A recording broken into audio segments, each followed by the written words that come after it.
What is up, YouTube? This is Josso360 back, and today I'm going to be talking to you about Black Ops 2, the maps, the weapons, and all that.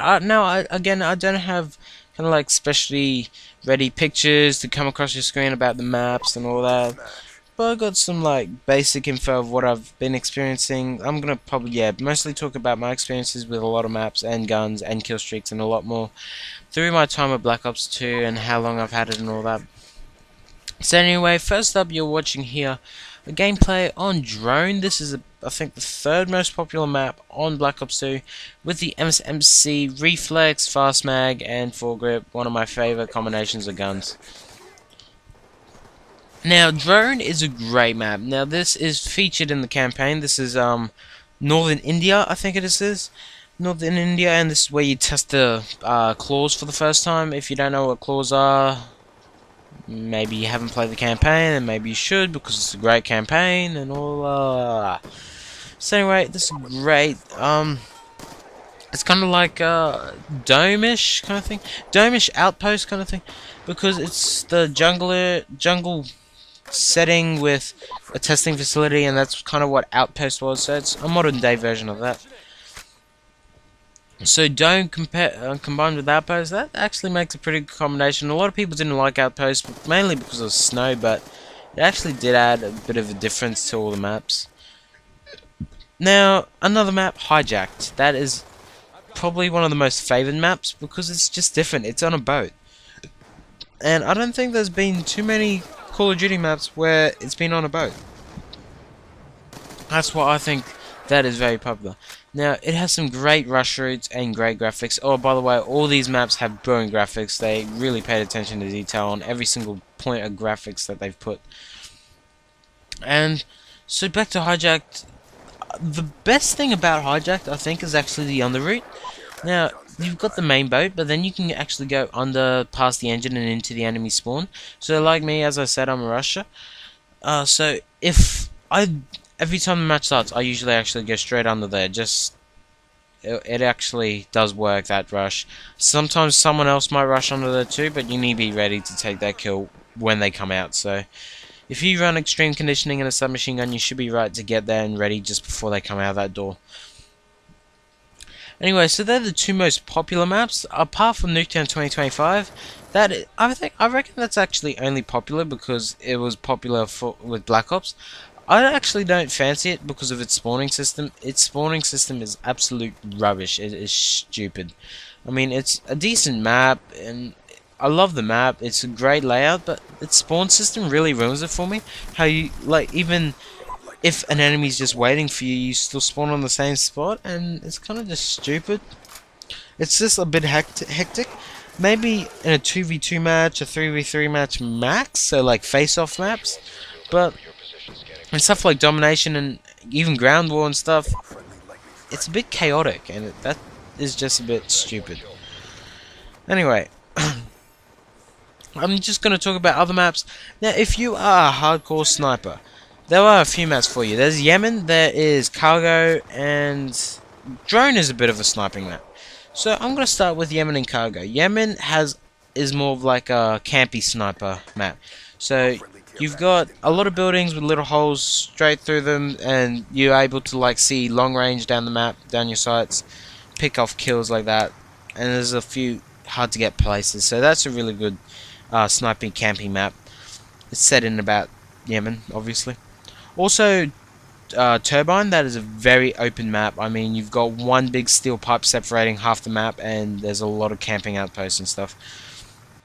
I'm gonna say camping a lot because there's so much camping in Black Ops. Anyway, one of the good sniping maps, I think, is Cargo. Simply because you've got this big kind of Hunger Games center arena, and then you've got about 4 or 5 different like sections on the outside, including buildings, so about 6 in total with the buildings, where you can have snipers on different crates. It's kind of cool in the center how the crates actually, the cargo crates actually move every now and then. So that's a good feature, and I reckon that's a big sniping map.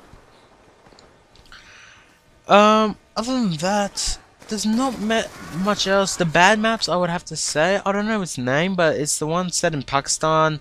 It's kind of like very rugged and it's kind of, I don't know its name, but it's just a horrid map. I really don't like playing on it. Another bad map. Ooh, tough one. Let's go. There's not much else. Slums is okay, but I don't necessarily like to play on it. Other than that, it's all the maps are pretty good. They're suited for different people. Like me, I like Drone. Not really Hijack, but I think it's still a good map. So Drone, Plaza, a few others like that, because that's the kind of stuff I like to play on. So after we talk about the maps, we'll talk about some of the guns I've used. Now, I don't use that many guns, as I said. I am a rusher, so I use the submachine guns. With the MSMC, it is a great gun. It is brilliant. It takes about 3-4 bullets to kill someone.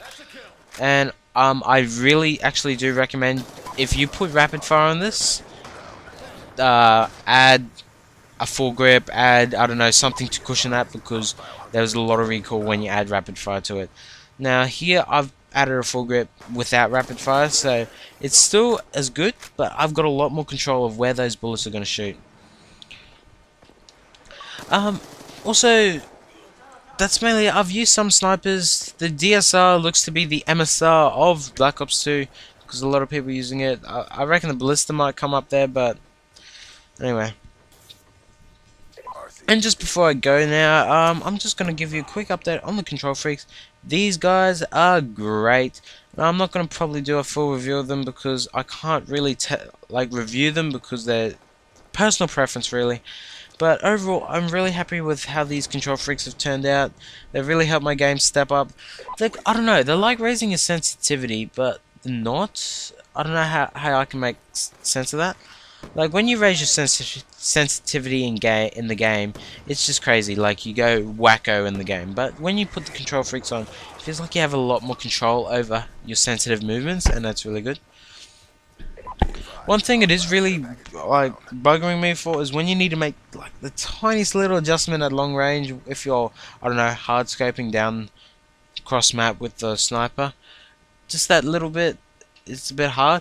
That's why people use like the CQC lower on your aiming thumb, because it gives you a lot more chance to nail that nice shot.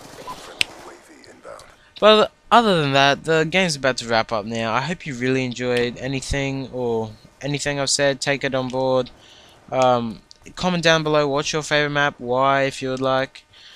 So yeah, like, comment, subscribe.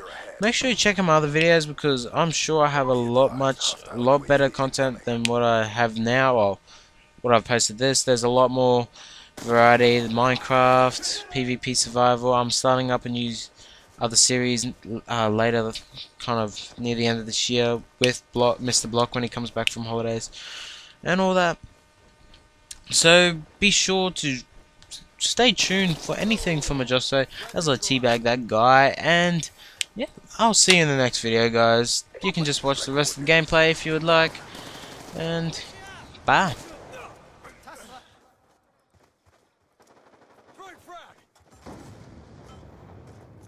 Be advised, hostile UAV incoming.